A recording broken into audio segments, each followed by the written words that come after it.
একটা অজ্ঞাত mobile number দিয়ে ফোন করে বুদ্ধিজীবী কবরস্থানের সামনে নিয়ে আসে। আসার পরে সুমন, মুন্না এবং তার দলবলকে দেখে চমকে যায় এবং তারা তাকে এলোপাথারি সামুরাই চাপাতি দিয়ে কুপিয়ে অন স্পটে হত্যা করে। ইসলামবাগ এলাকায় এক রিকশাওয়ালার দেওয়া তথ্যের ভিত্তিতে আমরা মুন্নাকে গ্রেপ্তার করি। রিসেন্টলি আপনারা জানেন যে মোহাম্মদপুরের বুদ্ধিজীবী কবরস্থানের সামনে ফজলে রাব্বি সুমন ওরফে সুমন হত্যাকাণ্ড ঘটে। দিনে দুপুরে সুমনকে সন্ত্রাসীরা প্রতিপক্ষ কুপিয়ে হত্যা করে। এটা গত ২৬ তারিখ দুপুরের পরে বিকেলে ফজলে রাব্বি সুমনকে পিচ্চি রিপন মুন্না এবং তার সহযোগী রহিম ওরফে সানি দিনে দুপুরে প্রকাশ্যে কুপিয়ে হত্যা করে। আমরা এই অপরাধী ১ নম্বর আসামি মুন্নাকে আমরা গ্রেপ্তার করি। মুন্নার জিজ্ঞাসাবাদে মুন্নার দেওয়া তথ্য মতে আমরা যেটা জানতে পেরেছি, পাবনা গলি এলাকা, মোহাম্মদপুর থানাধীন পাবনা গলি নামে একটা জায়গা আছে, এখানে দীর্ঘদিন ধরে থাকে। তো এক পর্যায়ে ভিকটিম সুমনের সাথে আসামি মুন্নার একটা সম্পর্ক হয় এবং আসামি মুন্না আগে থেকে মাদক ব্যবসায়ী, ছিনতাইকারী।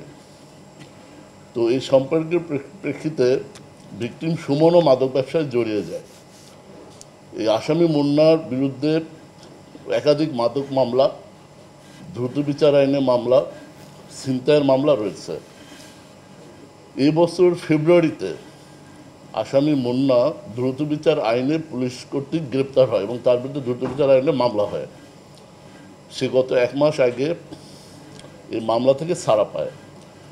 সে ছাড়া পেয়ে এলাকায় এসে সে বিভিন্নভাবে জানতে পারে এই ভিকটিম মৃত সুমন তাকে ধরিয়ে দিয়েছে এবং এটা জানার পর সে তার দলবল নিয়ে সুমনকে হত্যার পরিকল্পনা করে। এর ধারাবাহিকতায় সুমনকে একটা অজ্ঞাত মোবাইল নাম্বার দিয়ে ফোন করে বুদ্ধিজীবী কবরস্থানের সামনে নিয়ে আসে। আসার পরে সুমন, মুন্না এবং তার দলবলকে দেখে চমকে যায় এবং তারা তাকে এলোপাথারি সামুরাই চাপাতি দিয়ে কুপিয়ে অন স্পটে হত্যা করে এবং ওখান থেকে পালিয়ে যায়।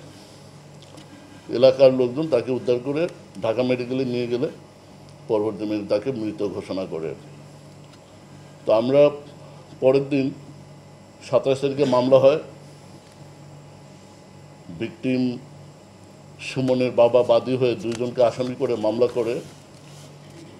তো মামলার ২ নম্বর আসামি রহিম ওরফে রহিম, তাকে এটা গোয়েন্দা সংস্থা গ্রেপ্তার করে। কিন্তু ১ নম্বর আসামি মুন্না সে ধরাছোঁয়ার বাইরে ছিল। আমরা আমরা প্রযুক্তির কোনো ব্যবহার না করে ম্যানুয়াল সোর্সের মাধ্যমে, ম্যান টু ম্যান সোর্সের মাধ্যমে চকবাজার থানাধীন ইসলামবাগ এলাকায় এক রিকশাওয়ালার দেওয়া তথ্যের ভিত্তিতে আমরা মুন্নাকে গ্রেপ্তার করি। মুন্নাকে জিজ্ঞাসাবাদ এবং তার কাছে একটা ছুরি এটা উদ্ধার করি এবং যে চাপাতি সে হত্যাকাণ্ডে ব্যবহার করে ওটা পার্শ্ববর্তী খালে বা ডোবায় ফেলে দেয়। আমরা উদ্ধারের চেষ্টা করেছি, ওটা পাওয়া যায়নি। তো জিজ্ঞাসাবাদে সে হত্যার কথা স্বীকার করে এবং সে ওই হত্যাকাণ্ড ঘটানোর পরপরই লালবাগ এলাকায় তার এক বন্ধু আছে যে রিক্সা চালায়, সে তার কাছে যায়, তার কাছ থেকে ২০০ টাকা নেয় এবং সে একটা নাম্বারে ফোন করে। আমরা ওইটার সূত্র ধরে আমরা তাকে শনাক্ত করে গ্রেপ্তারে সক্ষম হই।